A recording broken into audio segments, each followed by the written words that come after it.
Your dreams are bigger, bolder, and more badass than the life you're living now, but something just keeps getting in the way. Join certified coach and former therapist Diane Wingert for the Driven Woman podcast. She'll show you how to get rid of whatever is holding you back so you can stop spinning your wheels and up-level your life. Get ready to hop in and buckle up. This is the Driven Woman podcast, and we're heading for the fast lane.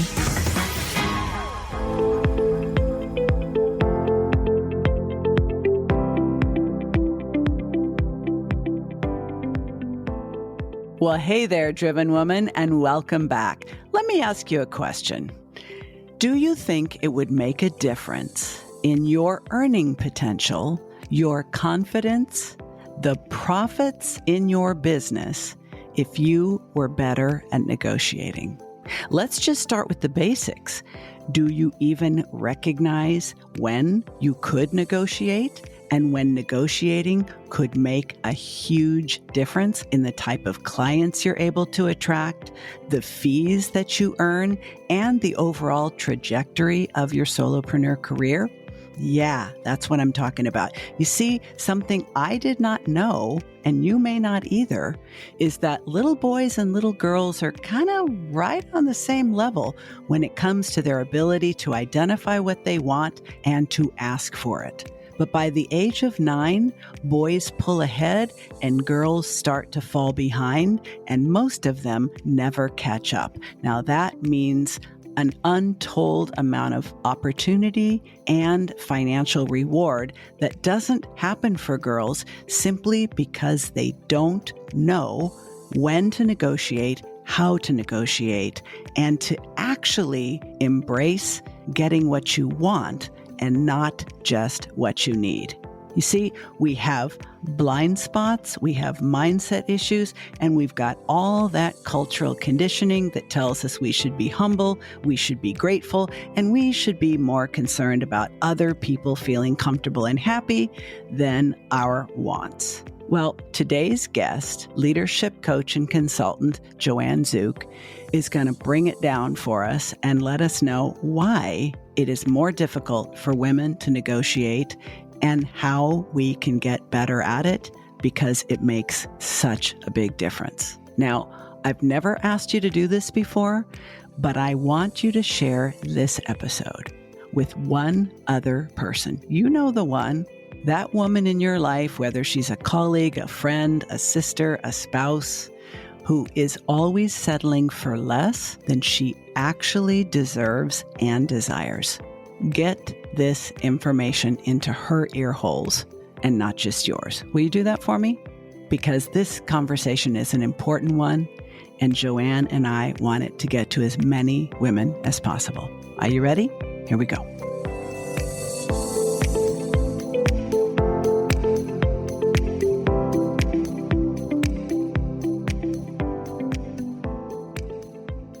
My guest today is Joanne Zuk, and she is a Canadian who is a leadership coach. And we have just been having so much fun in the pre-chat talking about all of the ways that we think, well, we're just very like-minded when it comes to women, when it comes to leadership, when it comes to entrepreneurship, and women getting absolutely everything they want and deserve. So let's get started. We were sharing a few minutes ago, Joanne, that both of us kind of cannonballed into entrepreneurship because our careers came to a screeching halt. But most of the women that you and I both work with tend to be the ones who keep going up the ladder, right? Absolutely. And yet, what we know about women, about feminine conditioning, about the workplace, is that women don't tend to get what they actually need. And we tend not to get it because we don't know how to ask for it. So that is going to be the big, not exactly a secret anymore, that we are going to uncover today, and why that is so important, even for ladies like us who have left the corporate world. So let's jump right into it. Why do women have so much trouble with negotiating? It really comes down to childhood conditioning. I remember growing up on a farm, and in one of my early workshops, I had a picture of myself in on a farm in a little pink dress with white stockings running around the farm, because that's what little girls did. Little girls wore dresses. Little girls were gracious and grateful. I remember when my parents would have friends over that I would help pour the drinks for my parents' friends. And, we are very socialized from a young age to be hyper focused on the needs of others and less so on our own needs. We're told that we need to be humble, we need to be gracious, we need to be grateful, and really, we're cultivated to be people pleasers ultimately. And so with negotiation in particular, that although the one piece that we understand about female negotiations development is that between the ages of 5 and 9, that's when we see the behavior change. So at the age of 5, little girls and little boys or children raised as girls and boys don't negotiate any differently than one another. But by the age of 9, we already start to see significant behavior changes. Girls ask for less than boys. And when they're interacting with male counterparts, they ask for even less than they would normally ask with boys. So it's something that is not biological, but it's conditioned as a result of how we're raised in society. And do we see this across, because we're both in the Western Hemisphere? I'm in the United States, you're in Canada, and I'm not entirely familiar with your school system there, but I imagine it's pretty similar to ours. Do you think that this is a global phenomenon? Is it a Western phenomenon? Is it a Judeo-Christian phenomenon? Like, where do we draw the lines? And is this just absolutely universal everywhere? The short answer is we don't know. So almost all of the negotiation research that's been done has been done through the Harvard School of Negotiation, which has primarily studied wealthy white men. And so as part of my work over the last few years, I've been interviewing women from a variety of different backgrounds. I have found some really interesting, I call them almost protection factors for women. If they come from cultures where there's a lot of negotiation that happens, bartering that happens, they are more likely to set an expectation higher than somebody that comes from a Western culture as we do. In business, when women are in partnerships with one another, that's another protective factor where they have to be accountable to each other for their negotiation. And so they will tend to be much more assertive in their negotiations. I can't say that that's scientifically, that's statistically significant, but that's a couple of trends that I've started to notice in my one-on-one interviews with female entrepreneurs, that there are some slight differences, but certainly within Indigenous culture, again, very suppressed in terms of asking for what we want and feeling like we're allowed to even voice those desires. You're reminding me of a couple of things, and I'm thinking about some of the places that we have traveled. And, there are parts of the world where when you go into a bazaar, when you go into an open marketplace, and if you've read the guidebook or if you're traveling with someone who's knowledgeable, in certain cultures, you are actually insulting them if you just pay the price that they're asking for. It is expected for you to negotiate. But what's also true, Joanne, is in my own personal travels, they did not receive that well from me when I tried to negotiate. But when my husband did, they just kind of clicked into their normal roles, and I was just sort of standing there ignored. So I definitely got that lesson, really brought home. But I'm also wondering about something else. I recently finished the book, The Confidence Code, Shipman and Kay, and you're, I'm sure, very familiar with it. And they did some tremendous research about women and confidence, which included the fact that women are loath to negotiate. And when they do, they settle for a lot less.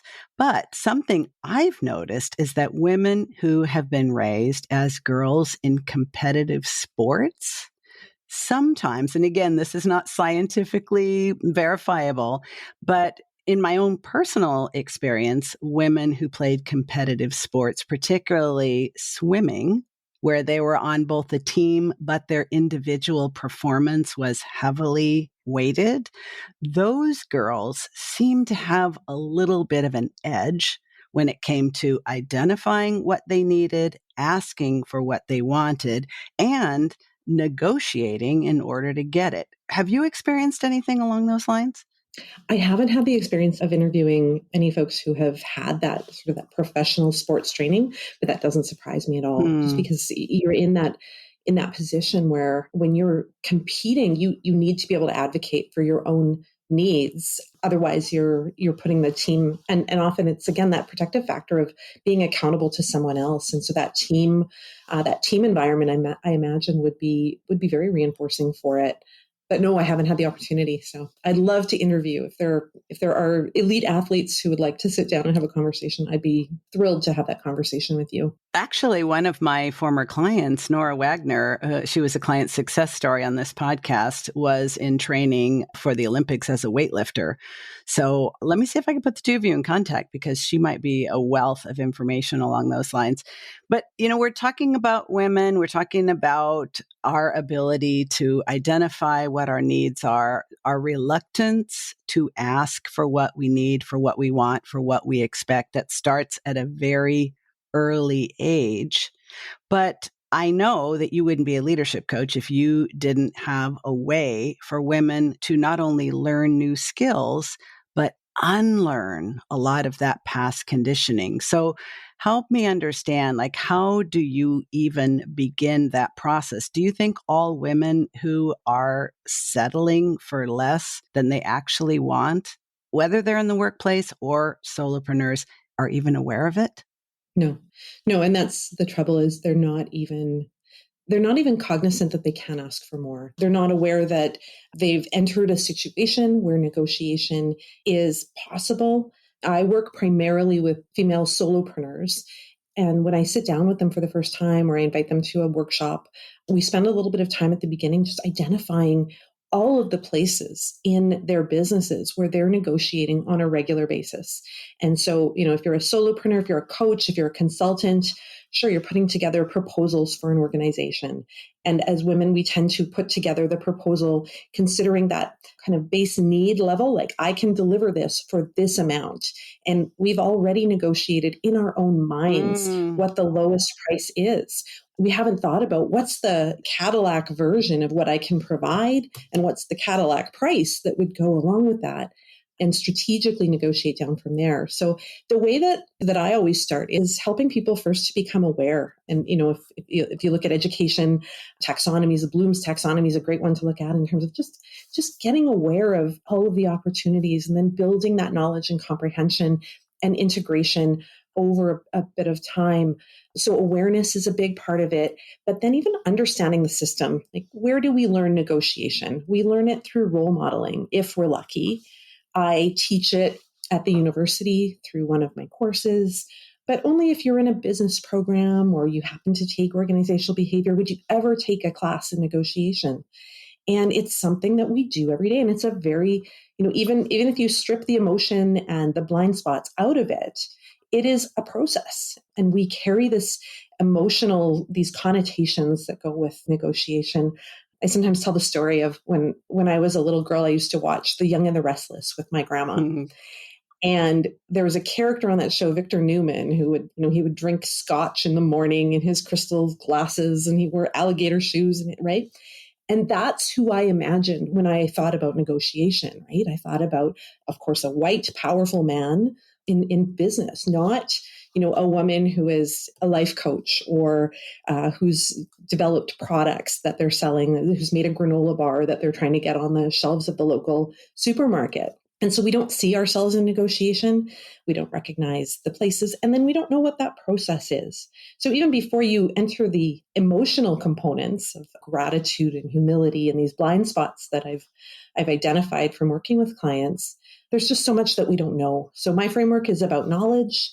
It's about developing confidence and then applying strategies that actually work for women, because the strategies that work for men are not necessarily appropriate for women. They don't bring out our authentic selves, and they make us feel, or not make us feel, but they have us acting in ways that are not true to who we are, and really put our reputation and our relationships at risk. What would you say, like the side by side, if we're talking about, because there may be women listening thinking, I don't even know, like, what does she even consider negotiation? I mean, even for example, I recall I'm one of those people who started working from the moment I was 15 and a half, like literally the day I was old enough to get a work permit, I went out and got a job, and I've been working ever since.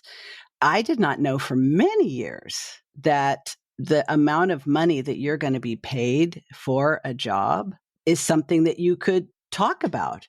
It was, what does this position pay? And the answer was yes or no. It was, to me, a simple yes or no answer. This is the job. This is how much it pays. Do you want it? Yes or no? Like, I had to learn later on that, well, why did you agree to that? Well, wait, what? What do you mean? Why did I mean, the only other answer was no, and then I didn't get the job. It's like, no, but why didn't you say, well, that's not going to be enough for me? Wait, that's a thing? And it reminded me of another guest on the podcast, Melanie Lockhart, who is a writer for hire. And she accidentally found out, I've mentioned this before, she accidentally found out from a man in a writer's group that she is part of, that he is doing at this time, was doing the exact same kind of work that she was doing, but was literally making 10 times more money. His rate or his retainer was 10 times greater. And she was completely unaware that anybody was getting paid that amount of money for what she did. So once she heard it, she still, as a woman, had to go through that process we're talking about. Oh, now that I know it's possible, we still have to go through some sort of internal process. Yes, but is it possible for me as a woman? And I think that's where it can get kind of messy, because we may know that it's possible, but we may still not know that it's possible for us. And I'm sure you see that as well. Yeah. Well, and we think that it may not be possible. Well, we think that it may be possible until we get into that situation, and then we get blindsided by these emotional experiences that we have. So, when you're offered that next, right, for her, if she's offered a writing gig and asked to quote on it, the internal fortitude that it would take for her to put that 10 times amount on the quote to send it out is where I get a lot of phone calls. Mm-hmm. That's where I get people calling me and saying, do you do one-on-one coaching? Because I need more than just the course. Because it really, we have to rationalize logically. It's especially in these industries where there isn't a standard rate, right? If you're writing piecework, if you're a consultant, you're a coach. I loved your episode on imposter syndrome. That's why I had reached out to you a couple of weeks ago. But there's a tendency among a lot of women to really downplay our own achievements and our experiences. I was working with a woman 6 months ago who had been top of her field, is one of the best known makeup artists in our city. She's been working in the field for 20 years. And she hadn't raised her rates in ages because she felt like she needed to earn the reputation. Well, You've has done the the work, reputation, yes. right? You've done the work. And so it really comes down to, how are you going to manage yourself in those situations? And like I alluded to earlier, there's 5 things that tend to come up for women. And if we can be aware of them, they're mindset issues. If we can be aware of them, we can plan around them and have, safety nets to help us not fall back into, I'm going to offer the lowest possible price to this organization because I feel so grateful that they're giving me the work. You got to give me the 5. We got to go. We got to get through the 5 because I'm one of those people. As soon as I hear, there's a 3-step this or a 5, and I'm like, okay, I got my pen out. Let's do it. Absolutely. Okay. So the 5, we start with gratitude. So I will often see women who have been working with clients for years, never having raised their prices because they're so grateful that client gave them an opportunity when they were just starting out. Oh, yes. So they might be charging other clients significantly more, but they're still operating at this ridiculously low level. So gratitude in workplaces, when I do interview coaching, absolutely the same thing. I'm so grateful to be given the opportunity. Often we're leaving positions that we're not happy in, and I'm just grateful for the job. I don't want to risk it. So gratitude's the first one. That humility, what will they think of me if I ask for more, right? I should be humble. I should wait for them to recognize me. I often hear women who are doing job interviews, that kind of situation. I won't negotiate for the beginning. I'll wait until they see how great I am. Well, pardon me, but that's never going to fucking happen. No, they're not going to give you a raise after 6 months. No, because once they realize they can exploit you, why would they want to give that up? No. And I used to have that exact same thought that I need to, even though they've just hired me and they could have hired someone else and they chose me, as though that didn't give me enough reason to believe that I was the best person they could have chosen. But now I have to prove myself. And once I have proven myself, then I'm going to up the ante. Ladies who are married, like, no, you don't see, just do everything for them until you get married and then think you're going to change the game. Like, no. That's not how it works. So yeah, being overly humble. Okay, what's number 3? Number 3 is generosity. So I want to make sure I provide amazing value for my service. I want to be generous. I want to be seen as the person who is most generous in this situation. So if for instance, you're negotiating on a number of different items, maybe you're working on a big project, I do some consulting on the side, and we're negotiating on timelines and deliverables and the purchase of, some intellectual property and all sorts of things. If the other party is really open to it and they're saying yes, yes, yes, often women will feel like they need to be even more generous. So you work with a lot of women in coaching. Now, how many women give away their time and they say, buy this package and I'll throw in another 3 or 4 sessions. My goodness, yes. Like the value of that time is something that we actually need to do the math on as part of a logical approach to negotiation. Yes. So generosity is a big one. Absolutely. I often find women in job negotiations saying, well, it's a hard economy, and so I want to help the company survive. What are we calling that one? Yeah, martyrdom, right? So that would still be generosity, okay. But the sense that I want to be contributing to the well-being of the other organization. If you're a solopreneur, you're in business to make money for yourself. Yeah, and we struggle with that, right? Faith. This is one that comes up often later in a negotiation. So this inherent belief that people are as good as we are, and that they're entering into this conversation in good faith. And that when we have a conversation and we agree to do things, well, you're going to do those things, right, Diane? Like you're not going to fail me. And so women will often fail to follow up. They'll fail to get things in writing. Yes. They'll fail to hold the other party to account for the contracts that they have signed. And the faith is also an interesting one for new immigrants and again, this is not statistically significant data, but from some of the interviews I've done, I've seen that women who have come from countries where there isn't a lot of trust in democratic institutions, where there's a lot of shady behavior in business, in governments, et cetera, and they come to a country like the United States or Canada with strong democratic values. This blind spot is a big one for them because they believe that, the country is personified in the people that they're dealing with.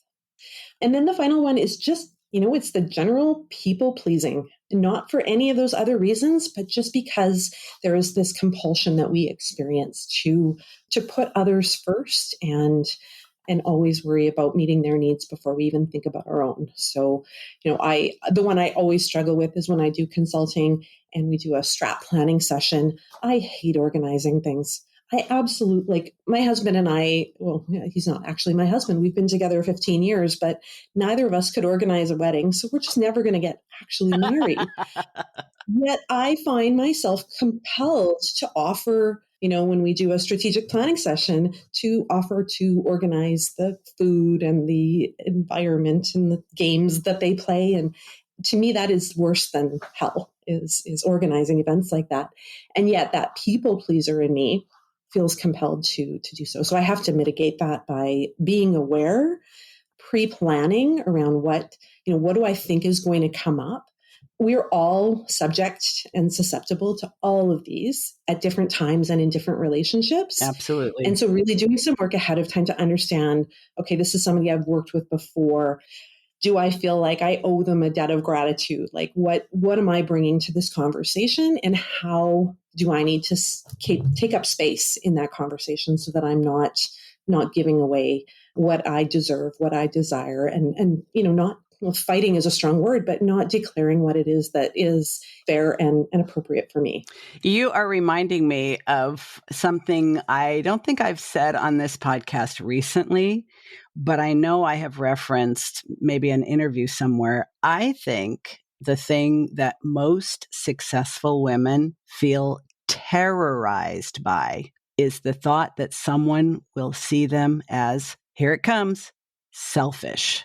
The other S word, like literally, like it's one thing to be, we talked about driven, ambitious, hardworking, maybe even someone once referred to me as being strictly business. And I'm like, well, we are in the business setting, but what they meant was, it was an earlier version of resting bitch face, I think, like they thought I should smile more and, be more catering to male approval and so forth. I was just acting like one of the guys, and clearly they didn't like that. But this notion that if you do not ascribe to the beliefs and behaviors that women have been culturally conditioned to, and by the way, can we just acknowledge they come naturally to us? I think this is what's challenging. Women don't want to be thought of as selfish because most of us by nature are not. Now, you add the cultural conditioning in there, and it's almost guaranteed we are not going to do something we think might be perceived as selfish. But one of the things that I talk about as a former psychotherapist who studied a lot of neuroscience is there are more connections between the two sides of the brain in a female brain, logical and emotional. So it is actually easier to socialize us to those people-pleasing kind of norms. I mean, it would be an interesting experiment. Maybe somebody will do it at some point to raise boys and girls with the exact same set of expectations. I predict that the girls will still be probably more likely to be collaborative than competitive. You just said it. Neither you or your husband are organized, but somehow you feel, and it's interesting you use the word compelled, you're kind of compelled to do the thing that would make it easier for him, be more pleasing.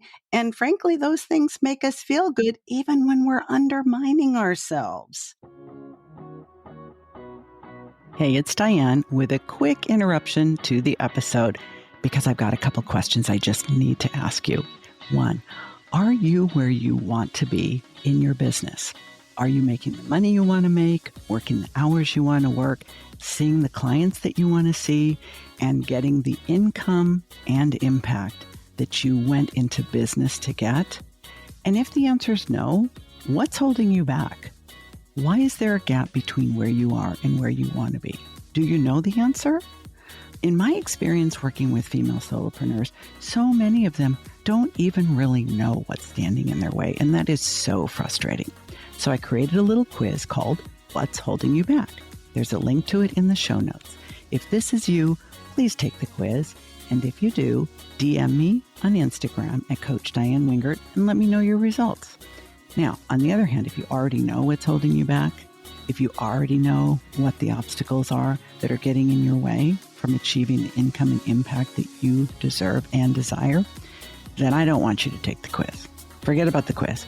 Go directly to the other link in the show notes and book a consult with me. I may be the very coach, and this may be the year that you put all of that behind you and really have the business that you went into business to have.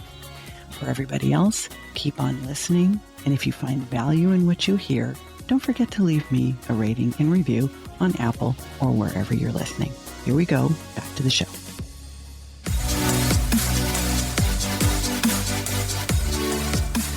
So I remember when we talked about what you introduced as habit stacking, so pairing your habits. And when you did initially bring that up, my initial reaction was like, ugh, like that sounds awful. I don't want to do that. But that was like one of the first things one of the first shifts that our work together had changed. And that is something that I'm grateful for every day. So the first thing I do in the morning is I go pee. And so what your advice was, take your medication, right after, have your glass of water there in the bathroom.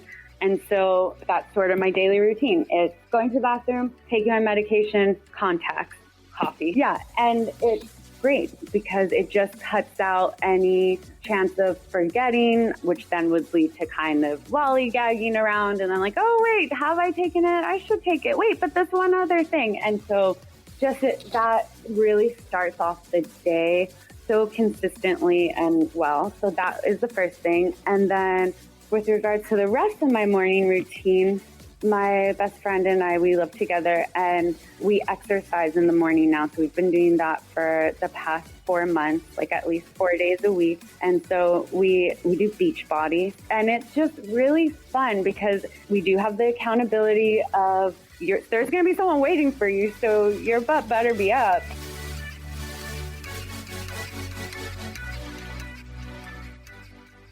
So that's what's so hard about all that. Like I don't want to be a woman who says, women, we need to toughen up here. We need to get out there and fight for our rights. We need to know our worth, because most women are going to be like, I just want to get paid more, but I really don't want to have to turn into a big old bitch. Is there a way that we could? Yes. Totally. Yes. Okay. Yes. So talking about empathy, we're talking about how difficult it is for us to turn that part off in our brains. And I actually, the good news is that with negotiation, you don't have to turn off the empathy. I had done a review because I teach this negotiation work. I had reviewed all of the materials that Harvard Business School has for purchase for instructors to use. And about, I think it was 89% of them were about teaching empathy to students, because empathy is one of the foundational skills in a negotiation. Most of the negotiation we do is not the Victor Newman, Young and the Restless style negotiation, right? Those are mergers and acquisitions, divorces, real estate deals. We're not doing that in our businesses. We're negotiating with clients, with other consultants that maybe we're partnering on, and we need to define the terms of, you're doing this and I'm doing that. So the type of negotiation that we're expecting is not necessarily the type that we're going to get. And we come in worried that we're going to have to be, entering kind of a winner take all type of situation. Yes. And that's not the case, right? In most situations, when you are approached by somebody to do work with them or vice versa, it's because you want to work together. You want to work together toward a mutually beneficial outcome. And so coming to that from different positions, empathy is absolutely critical. And so I find it super ironic that everything that you can download from Harvard is about teaching empathy. Well, we don't need to learn how to use empathy. It's a great reminder of applying those skills in a skillful way of listening and validating and often optimizing the outcome that the other party is looking for. So when I do work around consulting with large organizations, we have a big sky conversation first, because I want to know what they're trying to achieve. And because I've gotten better at negotiation over the years, I'm going to be pitching to them, again, that Cadillac version of, well, here's what we could do together. And you tell me what we need to walk back, because it's about meeting their needs and at the same time meeting my own. So empathy is really, really critical to that skill set, as are values. Understanding your own internal compass and what matters to you is, again, something that women tend to be more in touch with than men. And being able to understand. And so some of the work that I always do with women is run them through exercises of taking the time to identify your values and what drives you. We had this conversation beforehand. What drives you? And what do you want your life to look like? Because if you go into a negotiation and you understand what's important to you, you have the opportunity to negotiate toward those outcomes. Where if you don't, if you're vague about it, if you're just focused on paying the bills, which quite frankly is important to a lot of people, you can tend to say yes to everything. A little bit of shiny object syndrome, or just the ability to not set boundaries effectively. But those values can really help you to say, not just say yes or no, but interpret when you get that gut response. When you get that gut response to something, a few months ago, I had somebody approach me about some work and she wanted to hire me for 6 months to do a project. I had just left my corporate job and I had a severance in place. So my husband and I had an agreement that the first 6 months I would focus on scaling my business and see if I could make it as a solopreneur. And so the moment that she said that, I had this immediate physical response. Absolutely not. And because I had done the work and I understood what was important to me in that moment, I could say, you know what, that's not something that I can entertain, because it means that at the end of 6 months, I wouldn't have a business to come back to. I don't want to work full time for you, even though it sounds like a lovely project. But here's what I can do, or here's how I can support you. And so it gives us more of that ability to roll with the uncertainty in a negotiation. And by combining that with our empathy at strength, we can really create incredible outcomes. But we have to understand what the blind spots are coming in, and not allow those to sabotage us. I think the blind spots are, just even calling them blind spots is really crucial, because something you've helped me understand more, even as we've gotten to know each other, is that traditionally we think about negotiation in the government sector.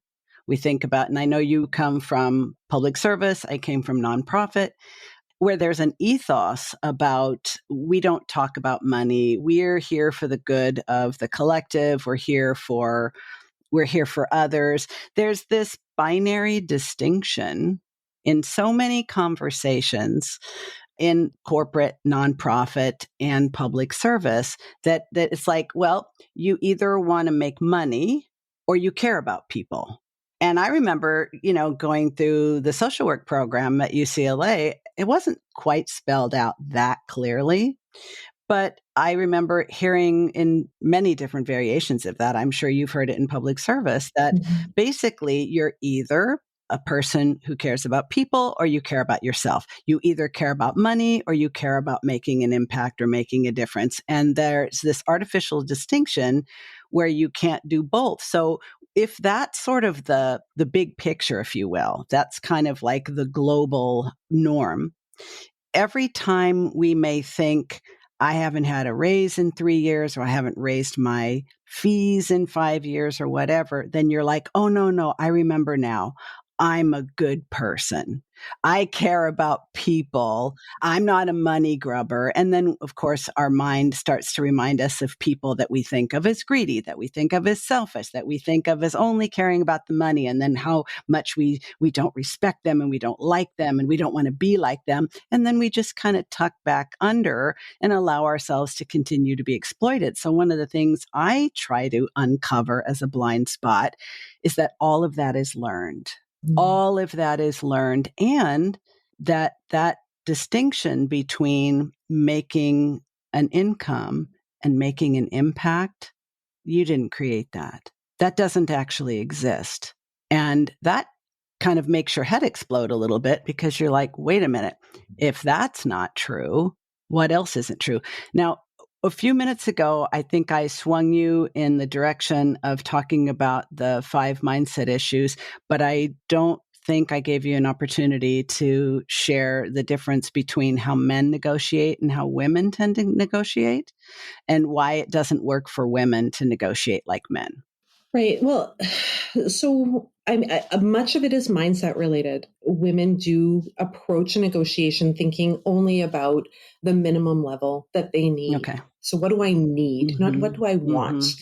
And men have been, again, socialized to ask for what they want, knowing that they may not get it, knowing that they may need to negotiate down.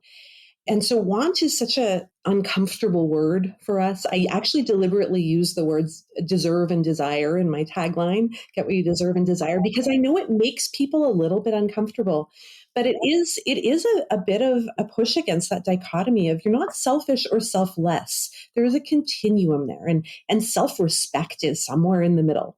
And it's a big part of that continuum. And so when I work with clients, what I like to have them think about is a different set of terms, which is when you go into a negotiation, you need to know, of course, what you need, but let's call that a dignified level. Like, this is the minimum I would need to feel like my dignity is intact. Okay. And then we also need to understand what would feel generous, what would feel like how this person feels like I am worthwhile. Again, I might not get that. That might not be something that they're willing to pay, or the terms are out of the scope of reasonability for them. But if I understand those two numbers and I walk into a conversation and I say, okay, blue sky, here's what I'd love this to look like, and I drop my generous number along with my proposal, I am going to land much more closely to that proposal than I will to my dignified. But I need to know my dignified because that's the point at which I need to walk away. So in traditional negotiation That's your bottom terminology, line. yeah, we would call it the BATNA, the best alternative to a negotiated agreement. It's a technical term that means nothing emotionally. But understanding what the dignified level is and where I need to walk away if I'm not going to feel I'm appreciated and I'm valued, because we have to introduce that concept Yes. back into our business dealings. I don't want to work with an organization that doesn't value me, that doesn't appreciate my time. And so I need to go into a conversation with those two numbers in mind. And of course, always starting with the generous level, because you never get to negotiate up. You only ever negotiate down.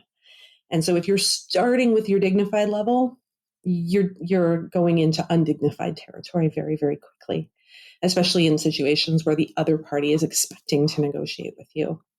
So, I mean, men just tend to come at it with, this is what I'd love. And they tend to have a higher ability to own the risk associated with that, where as women, there's the nurturing responsibility. I mean, that many entrepreneurs, female entrepreneurs, don't find their way into the sector until they're in their late 30s and 40s. And that's because we're taking care of our children and we're making sure that we have a little nest egg put aside before we can take that risk. And men are simply cultured to take risks early and often. And again, as much as we are socialized in certain ways, so are men. No, it's absolutely true. In fact, when I think back in my own history, Joanne, it is very, very clear that I had strong entrepreneurial tendencies, even in grade school.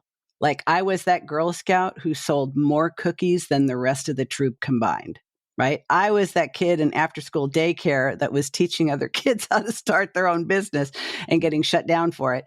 But I didn't have any mentorship. I didn't have anybody who said, you seem like somebody who would do really well to have her own business. So, and then eventually later on, I was divorced with 3 kids, and there was no way that I would have perceived. And I think this is something that I think is really important too. I perceived as a head of household with 3 dependents that I would be more secure in a job than I would be banking on myself. I no longer believe that's true, but it is a very popular notion that has been propagated from one generation to the next. But we all see, I mean, you've been let go. I've been let go. I've been harassed and forced to leave. So job security, it's a nice idea, but I wished I had learned much earlier in life that my ultimate security is thinking as though I'm my own boss, no matter who signs my check. Absolutely. Me too. And that didn't happen anywhere near as early as I would have liked. One of the things I liked most about this conversation that I didn't quite expect was your focus on the negotiation starts with you. That negotiating with yourself, negotiating with your beliefs, with your behaviors, with your assumptions, with your biases, with your blind spots, and really doing the work with someone like you to understand, like you're literally going unarmed into, it could be a confrontation. Confrontation doesn't have to be a bad thing, but that's another thing is we tend to be conflict avoidant and we think, oh, if there's any kind of conflict, I'm just going to put down my weapons. Girl, you didn't bring any to the table because you're not even aware. You're not even aware of what could happen. The words that you use as well, that thinking about instead of thinking about the minimum level and instead of thinking about what I need, thinking about what I want, identified a dignified level so that you're not beginning a relationship with resentment and feeling a lack of respect, but a generous level, and even saying, here's what I'd like with a big smile on your face so that she thinks big. This is the kind of person we want to work with, or we want to hire, or we want to have speak to our team because you're a big thinker. You're not saying, and if I don't get it, it's like, you want to know what would make me really happy? I love that. I can't even imagine what a difference that would make in the lives of so many women I've known. Yeah. I mean, I think about some of the clients that I've had and just walking through, a conversation leads to moving from a contract that would have been 20,000 to a contract that's 100,000, just because they took the time to think about what's the thing that I could do, and how might I present this in a way that, and we do this really well. We really do intuit through our empathy what that other party needs. And really the sky is the limit. And I don't know what it is, it's like in the US right now, but certainly in Canada, we've had the labor market shortages across all organizations. So consultants are in demand because they just, smart people have left organizations. Yes. And so they're actually looking for leadership from without. And when you can come in and say, not just here's what you proposed or what you put the RFP out for, but here's what I can do for you. And let's talk about, how that would meet your needs. There are tremendous opportunities, and women really do that well because we're able to articulate and pull out the emotional connection that people have to the frustrations in their business that they're experiencing. So I think we're actually very well suited for it. We're just not cultured to do it. But see, that's why I think what you're doing now really allows you to have so much more impact than what you've done in the past, because each woman whose life has changed, she has friends, she has sisters, she has daughters, she has colleagues. When we start collectively, individually and collectively recognizing what's actually possible, like instead of, I better take a small piece of the pie. I want to make sure everybody has some. Ladies, let's make more pie. Make more pie. And let's talk about our recipes. The last thing that I always talk to people about in my courses is go out and, spread the good word, right? Talk to your daughters. Like my daughters would be terrified to come home and say, I applied for a job and didn't negotiate. Talk to your daughters, your nieces, your friends. I try to encourage these conversations. I'm in a women's entrepreneurship community here in Winnipeg, and we have a lot of conversations, and I try to share, this is what I negotiated. This is what I struggled with. I hit a hard ceiling when I asked for this. Especially if you're in the same sector, you're not necessarily competing against each other. I have a very specific niche, but if we're all applying to, deliver programming to a center, well, we should all be offering at pretty much the same price with a little bit of variation, right? And what had been happening, of course, is that some people are highly attuned to what they're worth, and some people have been undervaluing themselves and not, afraid to ask for even slightly more, never mind 5 or 10 times what they had received in the past. You would absolutely cringe if I told you when I started my psychotherapy practice, I actually charged less than everyone else in the community because I thought it was the only way to get new clients, because there were already 500 fee-for-service private practices in that zip code. And then after several years, I wanted to raise my rates. I only raised them $5. And I wrote the longest ass email of justification. I look back on that now, I'm just like, oh God. So I really do empathize with, well-educated, well-prepared, knowledgeable, seasoned women who genuinely struggle with this. And as long as we think it's us being a dodo or a coward or whatever, nothing changes. It's these conversations and spreading the word to as many women as possible. The system is rigged and we need to help each other out. So I really am so excited to know you, to get to know you better, and to get as many people as possible to connect with you. So I will be linking in the show notes to your website, to your course, and all the ways that people connect with you on social media as well. Fantastic. Thank you so much for this conversation. It's been such a treat. I really enjoyed it. You've been listening to the Driven Woman Podcast with Diane Wingert. Want more straight talk and strategy each week that will take you from spinning to winning? Don't forget to hit subscribe in your podcast player so you won't miss a single episode. Then head on over to the Driven Woman free and private Facebook group community. See you there.